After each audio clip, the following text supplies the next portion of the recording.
flanc de la garrigue, au bout d'un ruisseau habituellement sec, apparaît à une dizaine de mètres du sol un trou ovale de 4 mètres de hauteur et de 2 mètres de largeur environ. C'est de là que surgit, après les grosses pluies, une puissante gerbe d'eau se développant en queue de cheval. Elle est capable d'expulser plusieurs milliers de litres d'eau par seconde. Bornègre est reliée à la nappe souterraine alimentant la source d'Eure par un siphon. Elle se comporte en trop-plein de cette nappe.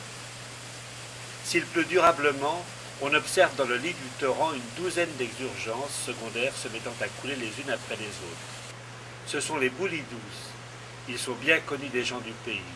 Lorsqu'ils coulent, on sait que Bornègre ne tardera pas à le faire. L'aqueduc traversait le lit du torrent sur un pont à 3 arches. Seule l'arche centrale est dégagée. De puissants avant-becs triangulaires protégeaient les piliers, capables de résister au choc des matériaux transportés par le torrent en crue. Depuis le haut Moyen-Âge, le pont de Bornègre ne remplit plus sa fonction première.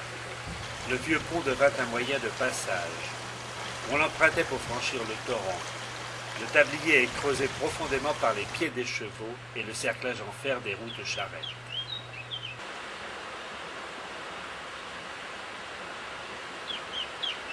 En amont du pont, du côté de la rive droite, à 50 mètres de l'ouvrage, l'aqueduc apparaît, semblable à un tunnel.